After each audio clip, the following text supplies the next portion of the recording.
on It's Supernatural. One man's journey around the world in search of miracles caught on videotape. See the power of God in the underground church of China. See homeless people receive miracles before your eyes. And more miracles in Turkey and Mozambique. Do angels exist? Are healing miracles real? Is there life after death? Can people get supernatural help from another dimension? Has the future been written in advance? Sid Roth has spent 25 years researching the strange world of the supernatural. Join Sid on this edition of It's Supernatural. Hello, Sid Roth here. Welcome to my world where it's naturally supernatural. My guest, Darren Wilson, has put together a video. He traveled the world to literally, what did the Lord tell you his purpose of this video is? Well, it's basically to show what he's doing around the world and to give people, to show that his love isn't just a theory, it's a reality. And really what his love and what his kingdom looks like. Yeah, as far as I'm concerned, it takes someone out of religion and into where God wants you in the first place, and that's intimacy with Him, relationship with Him. It's got nothing to do with religion. But give me a brief thumbnail sketch of what they'll see in this video. Sure. I mean, the film is really my personal journey around the world. So we get everything from seeing gold dust and gold teeth to manna to you're seeing kids, teenagers on the streets healing people, people being raised from the dead, gypsies in Eastern Europe who've been radically changed, the underground church in China, all kinds. Tell me about the underground church in China. Well, what's going on there? Oh, well, it's growing in leaps and bounds. It's growing rapidly, and they're having all kinds of miracles happen on a regular basis. But you know what? When I saw their faces, it did something to me. How about you? Yeah, it does something to everybody who sees it. I want to see what happens to you. I want you to take a look at real believers in the Messiah. In this church, the people wake up at 4:30 to come together for 2 hours to pray and worship. They do this every day.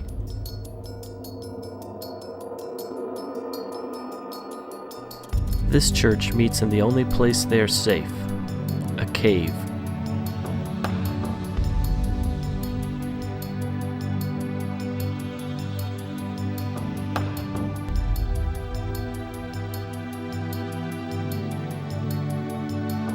This church meets on a farm, far away from prying eyes.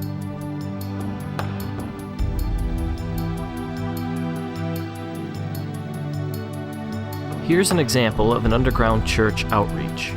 The people sitting are Christians. The people who are standing are not. This particular preacher was once crippled, but was healed when someone prayed for her. She now preaches the good news of Jesus to anyone who will listen. In this particular meeting, over 1,000 people became Christians.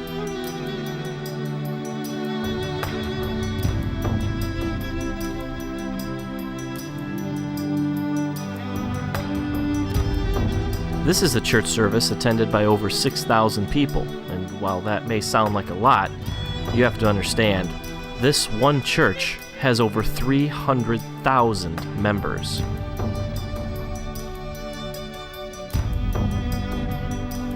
This is often how churches operate in China. They start by getting everyone's attention using drama or music. Then they pray for the sick. This has become common practice in the Chinese church, and for good reason. As Dennis put it, I've seen AIDS patients completely delivered recently, a lot of different healings, and the healings and the miracles are one reason that many people come to the Lord. Here Christians cast out demons from an 18-year-old girl. She's now a preacher. In Shanghai alone, there are over 3,000 house churches, just like this one. One thing Dennis pointed out to me was that most of the underground churches in China are actually led by young people. These kids have all come out of the communist system, and they want nothing to do with it. They only want to spread the love of Jesus to everybody they meet. This is a music school. Well, that's the cover anyway. It's really a training school for students who want to be pastors. The government thinks they're simply learning to play instruments.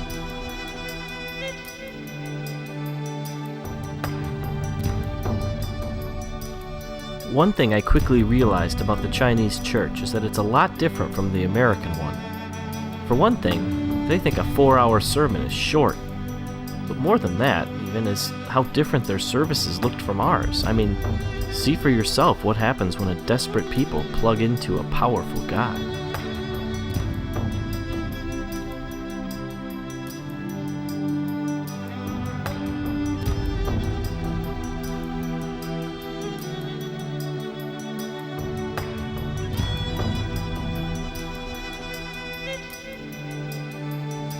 This is a Sunday school class. What's the big deal about that, you ask? Well, none of these kids' parents are Christians. They send their kids here so they will learn to be good children.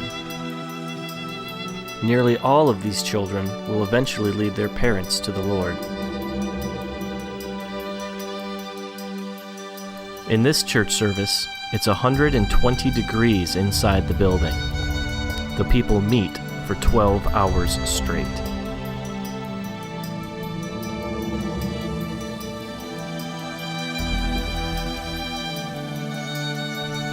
Dennis told me one story about a time he went to a very remote village in China to preach.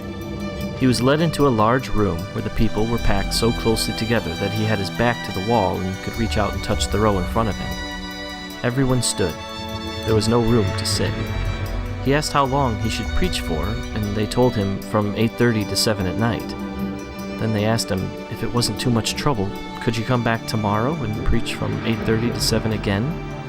And then, very sheepishly, they asked again, if you'd be so kind, could you come back the day after that and preach from 8:30 to 7? He asked how often he should take breaks, and they told him not to stop. The people will wait. Then he asked them what he should preach on. Everything, they replied, from Genesis to Revelation. And then it dawned on him, these people had no Bibles.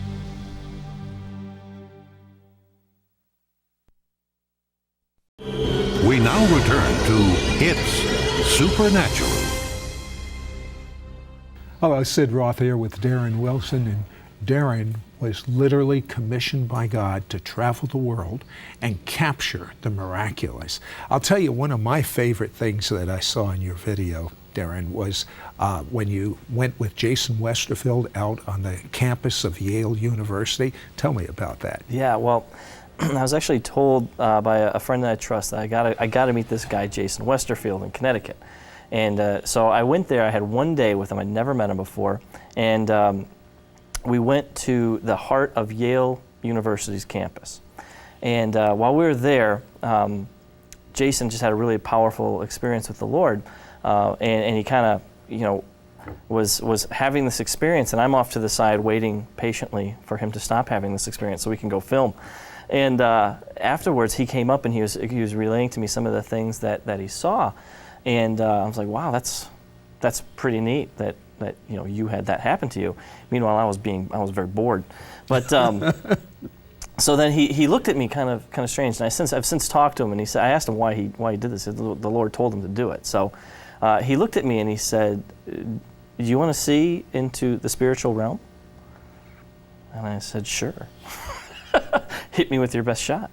And so he says, take off your glasses. And so I took my glasses off, and he put his hands on my eyes and said a real simple prayer. He said, Lord, open his eyes and let him see. And he still had his hands on my eyes, and he said to me, he's like, now Darren, just so you know, when I take my hands off of your eyes, you're going to see into the spiritual realm, so don't get too freaked out. And so I'm like, okay. And so he takes his hand off my eyes, and he says, now look up there between those two chimneys. And I look up there, and there was these little poppy, sparkly firecrackers going off in the sky. Saw them with my bare eyes. I'm putting my glasses back on. I'm like, what is this? And it opened up like a banner. Now, And- now, it wasn't just through the power of suggestion. No, I mean, I'm seeing these things pop up. It's like the 4th of July in the sky. And I said, what is that? And he says, that's the glory of God. That's the glory realm of the supernatural. I'm like, holy cow! And so he says, he points down the alleyway. He's like, hey, look, they're down there. And I look in the shadows. They're popping off in the shadows. And this is just blowing my mind. And so he said, oh, turn around and look. And I turn around, and keep in mind, 5 minutes before this happened, I was bored out of my mind. And so I'm like just walking around. We're in a big, huge courtyard, and I know what the courtyard looked like 5 minutes before. And so I turn around, and half of the courtyard is covered in this like thick fog, and the other half, there's no fog. Is there any natural explanation? No. Unless those firecrackers were, I don't know. But no, so I said, what is that? And Jason, that's the glory cloud. That's the cloud of God's presence. And this, I mean, it was the strangest thing that's ever happened to me. I mean, I was so shocked that I remember I picked up my camera. I never even thought to hit record or anything like that. And we walked out of the courtyard, and we hit the street, and one of the guys who was with us, he said, look down the street. And so we looked down, and the cloud was following us. And it was the whole street's covered in this fog. Now, when you were commissioned by an angel to document the supernatural, you didn't expect to be living it, did you? I didn't expect to be living it, no. I thought I was just the messenger. So, and so at that point, that's when Jason said, he's like, well, God's here, so now we can pretty much do whatever we want. I would like to see a clip from the film of a homeless man. What did you think of that particular clip? It's probably my favorite part of the movie. I remember at this point, this was actually the 1-year anniversary of when I started filming the movie, and I knew when I was shooting it that it was going to be the end of my film. I knew it, and it was midnight, and we were heading home, and this homeless guy walked up to us, and he's absolute stereotype. Everybody's met this guy. He smells, he's limping, he's asking for money, and Jason told him, he's like, I'll give you some money, but first I want to give you something better. Let's take a look at that right now. I was with my friend, Jason Westerfield, and we were heading home when a homeless man approached us. He was a stereotype. He smelled, wouldn't look us in the eye, he had a limp, and he was asking for money. Jason told him he'd give him some money, but first he wanted to give him something better. So first, he prayed for the man's back, which he'd been complaining about. Then, he prayed for his leg. And I just sat there and stared at this man. He had no one, owned nothing, was a homeless bum living on the streets. What was happening to him right now? What was God going to do to show him he loved this man? And that's when I knew. Beyond a shadow of a doubt, this man was going to be healed. Not through anything Jason was doing, or Heidi, or Dennis, or Bill, or whoever, but through the love that God had for this man. He wasn't homeless, he was a prince. He wasn't broken, he was made whole.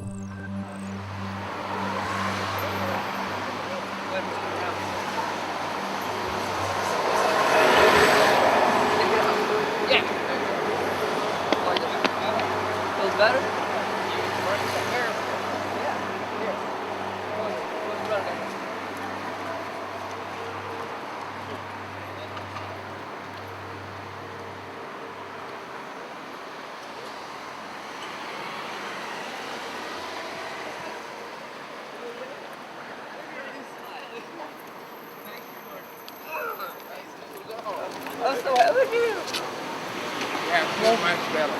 Feels much better? How you doing?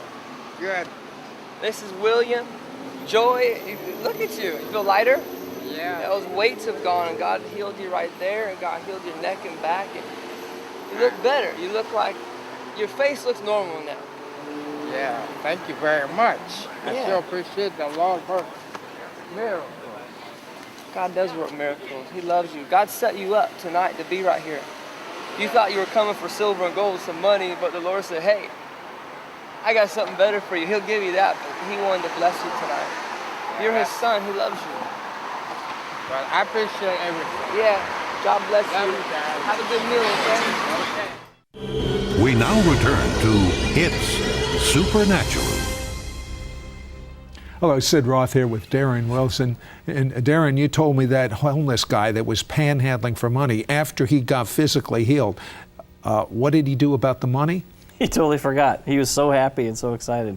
He forgot to ask for it. And you told me you've been showing this film all over to students. You showed it at Judson University, where you're a professor. What happened? Well, we showed it there, and God showed up. I mean, He shows up every time it's shown. And a bunch of kids were healed of depression. I had a girl who 2 days later, I was teaching a class, and she raised her hand before it started. She said, "Professor Wilson, I just want to thank you for making that movie. I've struggled with depression my entire life. And after that movie was over, I got prayer, and it's gone. I've every day, like for 2 days now, I've woken up, I'm the happiest person. I've never been this happy." And 2 weeks later, I just talked to her again, and she's still just bubbling over with joy. And gold dust appears on gold dust when to this about is shown? 20. Yes, a lot of times that happens. It's just God's glory shows up, and gold dust shows up with it, I guess. But yeah, we showed it at Judson. About 20 students got gold dust on their hands. It was shown at a youth group in Michigan in like 15-minute segments, and they turned it off after the first 15 minutes, turned on the lights, and all the boys were covered in gold dust. Just strange things. I've got to hear about Mozambique. You met a woman by the name of Heidi Baker, and she has a strategy to reach Mozambique, and in particular, orphans. Tell me what her strategy is. Yeah. Well, first of all, let me just say that Heidi is the most loving person I've ever encountered in my entire life. I have to tell you, when I saw your video, it just provoked me to jealousy, and I prayed. I don't know how it affected you or anyone else, but I prayed, God, I want to love people like Heidi. Yeah, she's fantastic. Anyway, what she'll do is they will go into a Muslim village, a village that's never heard the name of Jesus before. They're going deep into the bush of Africa here, and they'll go into these villages, and they'll do some singing and dancing, and everybody comes because of what's going on. And what they'll do, she will then she'll preach for 15, 20 minutes, tell them that Jesus is real, tell them who He is. They'll usually show the Jesus film at some point. And then what she does then is she says, "I'm going to prove to you that Jesus is real." And so she says, "Bring me your deaf, bring me your blind, bring me your crippled. Whoever you've got in here who needs to be healed, bring them up here right now." And so the village will, they'll bring up their deaf people, say. And she'll ask the whole village, she said, "Do you all agree this man or this woman is deaf? Do you attest to that?" And they'll all say, yes, she's deaf. And so then Heidi and her children, these orphans that she's taken in, will lay hands on this person, and they'll pray for him. And instantly, their ears will be open, their eyes will be open, and the entire village will be converted literally in one day, because the signs preceded the invitation into the kingdom. You went to Turkey Yeah. With the gypsies. Tell me about the gypsies, and tell me about Heidi when she went with you there. Yeah. Well, the gypsies trip was really interesting. We spent 10 days with the gypsies of Turkey and Bulgaria. And, I didn't realize until I got over there exactly how hated the gypsies are around the world. Here in America, they're kind of like a novelty, or there's something exotic about the gypsies. But over there, they're a real problem. They're scoundrels. They steal. Nobody likes them. And but we went, and we were encountering gypsies that had been completely transformed by the love of God, and they had turned their life around. And they really know how to celebrate. They know how to celebrate it. Fun. Yeah, they love to dance. They love to dance. But so we were over there, and it was actually the last thing that I filmed in the whole journey. We were in Istanbul, in a little gypsy village, and there was Heidi had joined us for the last couple of days out there, and there was a woman there, a Muslim woman, who was blind in one eye, and Heidi was trying to pray for her for healing in her eye, but she had to rely on a Turkish pastor to be her interpreter.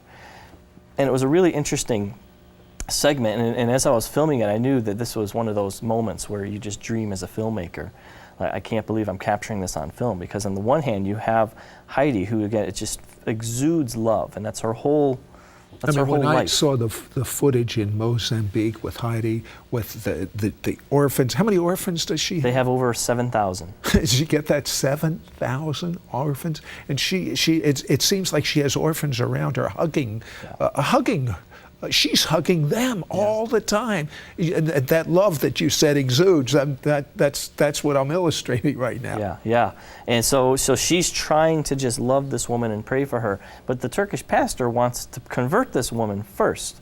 And so you have this kind of dichotomy of, on the one hand, you've got just love with no strings attached, no obligation. Just God loves you, and let God touch you, and then you have to decide for yourself. Whereas on the other hand, you got the religion coming in and saying, no, you have to become a part of our club first, and then you'll get your healing.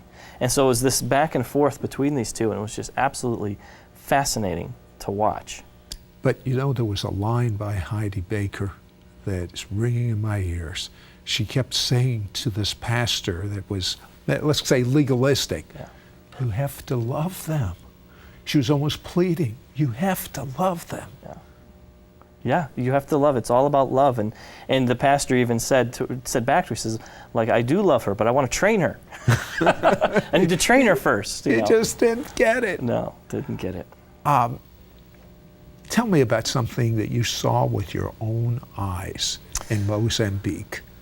I'll tell you, it was the one time, the only time where I was filming where I almost dropped the camera, because I wasn't prepared for it. And it was the first, we'd gotten to this village, and again, they'd never heard the name of Jesus. And Heidi had called for, the Lord had told her there's a deaf woman here. She has to pray for the deaf woman first, and not to pray for anybody else until you pray for that deaf woman. So she called literally for 20 minutes. And I'm sitting here thinking, 20 minutes? It's like, she's not here. You know what I mean? Let's move on. But Heidi's just staunch. I'm not going to pray for anybody until I find this woman. So finally they bring this woman. She probably wasn't there, so I had to go get her. And I remember I asked Heidi, I'm like, what took her so long to get up there? And she looked at me really strange. She said, well, she's deaf. She couldn't hear me calling her. And so I'm like, oh yeah. So this woman gets up and she has her little baby, is like a brand new newborn baby. And she's totally deaf. The whole village testifies, yeah, this lady's deaf.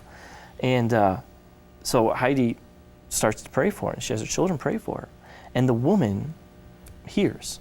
It's on film. You see it. And I remember holding the camera, and just tears are streaming down my face. I have two small children myself, so there's tears, and I'm shaking. And my other camera guy has little children himself, and he could barely hold the camera, because you're realizing this woman is finally going to get to hear her baby cry for the first time.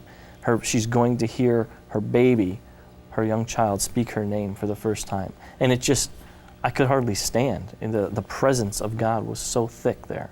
And then once that happened, the whole village was converted. Last thought, how has this changed you, Darren? It's changed my DNA, to be quite honest with you. I mean, it's changed me from literally from the inside out.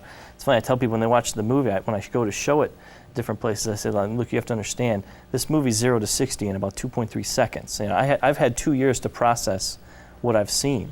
And in those 2 years, it's completely changed me from the inside out, so that now I know that God he's a God of encounter, he's a God of extreme power, and he's a God of extreme love. Speaking of extreme love, do you remember when Heidi said, you have to love them? Well, you can't love them until you've experienced love. And I want you right now, don't wait, to experience the love of God. I pray in Yeshua's name that you would have an encounter with the God of Abraham, Isaac, and Jacob.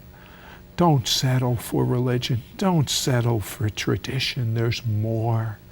You can experience the love of God, and then you can do what Heidi said to others. You can't give someone something you don't have yourself. Then you can love them.